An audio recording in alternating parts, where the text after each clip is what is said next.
बच्चों नमस्कार। आज के इस वीडियो में मैंने आप सभी को जो है पूरे सेंट्रल आइडिया यानी कि 2023 के लिए जितनी भी सेंट्रल आइडिया इम्पॉर्टेंट है सभी मैंने यहाँ पर दे दिया है।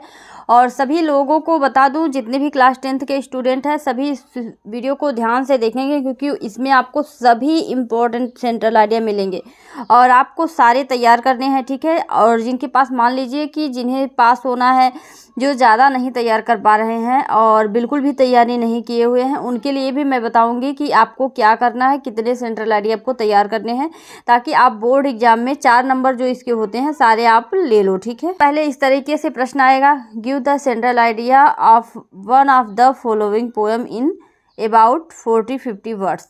तो आपको 40-50 वर्ड में ही इसका जो है सेंट्रल आइडिया बना देना है, जैसा कि मैं यहाँ पर आपको दिखा देती हूँ। इसको आप कॉपी में लिख कर देख लोगे तो आपको समझ में आ जाएगा कितने बस 40-50 वर्ड इसमें लिए जाते हैं, ठीक है। यहाँ पर इसका अर्थ क्या होता है सेंट्रल आइडिया का, कि आप पोएम पढ़े हुए हो, पोएम पढ़ लेते हो, उसका पोएम का पूरे का निचोड़ जो निकलता है उसी को सेंट्रल आइडिया कहते हैं, ठीक है।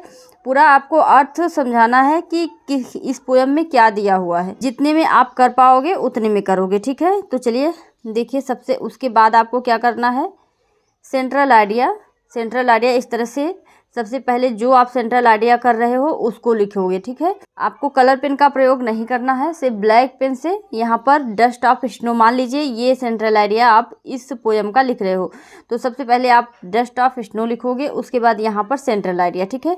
अब सेंट्रल आइडिया में बीच का चीज़ लिखोगे, जैसे देखिए, the poem expresses the significance of small thing in changing one attitude, ठीक है।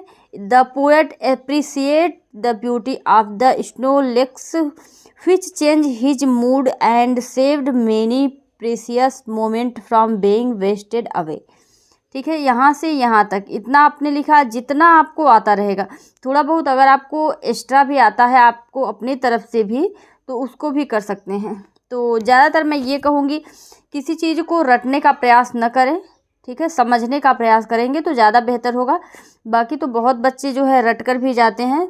3 सेंट्रल आइडिया आप तैयार कर लोगे तो जो है आपका बोर्ड एग्जाम में पूरा नंबर मिलेगा, क्योंकि 3 अगर आप तैयार करते हो, यहाँ पर मैं आपको बता दूंगी कौन से 3 आपको तैयार करने हैं, ठीक है।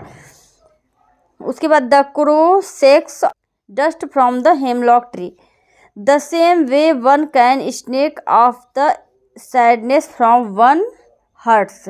यहाँ से यहाँ तक आपको बस इतना आपको लिखना है, ठीक है। तो सबसे पहला तो इम्पॉर्टेंट में इसको नोट कर लो, ठीक है। इम्पॉर्टेंट में इसको नोट कर लो, इसको तैयार कर लेना, ठीक है। आगे चलिए, फिर आपका यहाँ पर सेंट्रल आइडिया देखिए इसी तरीके से लिखना है, आप देख सकते हो। द पोएट हैज ट्राइड, देखिए ये सेंट्रल आइडिया किसका है, फायर एंड आइस, यानी कि आग और बर्फ़ का, ठीक है। तो उसका देखिए क्या है, आप पोएम अगर पढ़े हुए, अगर नहीं पढ़े हो तो चैप्टर पढ़ाया जाएगा, उसको पढ़िएगा। जब तक आप पढ़ोगे नहीं तब तक समझ में आएगा नहीं, सेंट्रल आइडिया आप नहीं कर पाओगे, ठीक है। या तो फिर आप रट डालो, ठीक है, या तो फिर रट डालो या फिर अच्छे से समझ कर उसको अपने तरीके से लिखो, ठीक है। The poet has tried to bring the difference between the fire and ice which represent 2 different kinds of people according to the poet, यानी कि लेखक के अनुसार। The world can perish by fire and also by ice. जब तक आप पूरा पढ़ोगे नहीं फिर आपको समझ में नहीं आएगा। सबसे पहले उसको अच्छे से चैप्टर को पढ़ो, फिर आपको अच्छे से पूरा चीज़ समझ में आएगा। बहुत ही आसानी के साथ आप सेंट्रल आइडिया और भी अच्छे तरीके से कर पाओगे, ठीक है। Thus it can perish twice, one by fire and then by ice. The poet feels that the ice of hatred is as powerful as the fire of desire to bring complete end of this world, ठीक है। इतना आप इसका लिखोगे, fire and ice का, यानी कि आग और बर्फ़ का। तो आग और बर्फ़ का कविता को पढ़ोगे, उसमें आपको सारी चीज़ें समझ में आएगी, फिर आप आसानी के साथ अपने तरीके से सेंट्रल आइडिया कर लोगे। चलिए आगे का आपको दिखाते हैं। इसमें मैंने सारे सेंट्रल आइडिया ले लिए हैं, इससे बाहर आपका कुछ भी नहीं है, ठीक है। सारे सेंट्रल आइडिया इसमें हैं। तो यहाँ पर जो 7 मैं आपको बता रही हूँ, 7 सेंट्रल आइडिया यहाँ पर आपको मिलेंगे, जिनमें से आपको 3 तैयार करना है, ठीक है। तीसरा क्या है, ए टाइगर इन द जू, ठीक है। सेंट्रल आइडिया डालिए, the poet is trying to contrast a tiger in the zoo with the tiger in its real natural habitat. In order to show the contradiction, the poet shifts the scene from the jungle to the zoo. The poet wants to show the difference between the two environments. ठीक है, ये आपका ए tiger in the जू पूरा chapter मैं आपको बता दूंगी कैसे आपको करना है. ठीक है, और इसका हिंदी अर्थ अगर आपको जानना है तो कमेंट करके ज़रूर पूछेंगे. हिंदी में भी मैं पूरा इसका अर्थ समझा दूंगी आपको. ठीक है, अगला देखिए अमंदा. ठीक है, यहाँ पर अमंदा ये भी इम्पॉर्टेंट है. ठीक है, इम्पॉर्टेंट सभी हैं लेकिन आपको 3 तैयार करना है. ठीक है, मैं आपको बता देती हूँ कौन से 3 आपको तैयार करने हैं. यहाँ पर देखिए अमंदा का, उसके बाद देखिए यहाँ पर अमंदा है. ठीक है, अमंदा इसको आप तैयार करना चाहो तो कर सकते हो. फिलहाल आपको ऊपर जो दिया मैंने वो इम्पॉर्टेंट है. ठीक है, 3 जो मैंने ऊपर दिखाया है बहुत ही ज़्यादा इम्पॉर्टेंट है. आगे आप चलो. उसके बाद यहाँ एनिमल है. ठीक है, एनिमल के लिए सेंट्रल आइडिया आप पूरा पढ़ोगे तो समझ में आ जाएगा. यहाँ पर इतना लिखा हुआ है, आप चाहो तो याद भी कर सकते हो. जो आपको सिंपल लगे उसको तैयार कर लीजिए. ठीक है, the poet want to live among animals and experience a life where no one complains and where they are free of sins and sorrow. The most important theme of the poem is not praise how good animals are, but to compare humans with them in order to highlight the flaws of with that of cat. According to him, the frog comes silently like a cat on its little feet without making any noise.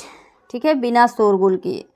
After coming, it ceased looking over the city as well as dark and does not make any movement. Finally it goes away silently like the cat.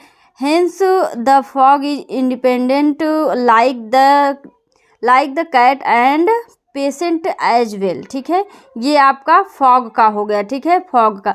अब इसमें आप देख लीजिए important कौन कौन सा है.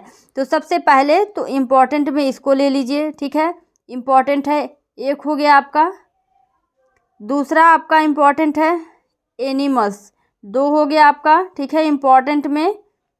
और तीसरा आपका इम्पॉर्टेंट फायर एंड आइस हो गया. ठीक है, एक आप एक्स्ट्रा में चाहो तो तैयार कर सकते हो, डस्ट ऑफ स्नो. ठीक है, तो 4 मैं आपको यहाँ पर इम्पॉर्टेंट में बता रही हूँ. ऐसे तो होगा नहीं कि आपको 1-2 बता दूँ कि हाँ एक आप याद कर लो ये पक्का आएगा. ऐसा नहीं हो सकता है. किसी को भी नहीं पता रहता है कंफर्म, किसी को नहीं पता रहता है कि कौन सा आएगा. लेकिन हाँ जितना मैं आपको बता रही हूँ इतने में से पक्का कंफर्म है कि इतने में से आना ही आना है. ठीक है, तो 4 अगर आप तैयार करते हो तो पक्का आपका जो है 4 नंबर फिक्स हो जाएगा. ठीक है, चाहे आप रट के याद करो या फिर समझ के. मेरे हिसाब से अगर पढ़ना चाहते हो तो मैं कहूँगी कि समझ लो. सबसे पहले पोएम को पढ़ो, यानी कि कविता को पढ़ो और उसको समझो उसमें दिया क्या है, फिर अपने से लिखोगे तो ज़्यादा बेहतर बनेगा. तो आप लोगों को वीडियो कैसा लगा ज़रूर बताइएगा कमेंट करके. और इस तरह के वीडियो को पाने के लिए चैनल को सब्सक्राइब कर लीजिए. तो मिलते हैं नेक्स्ट वीडियो में और भी प्रश्नों के साथ. धन्यवाद.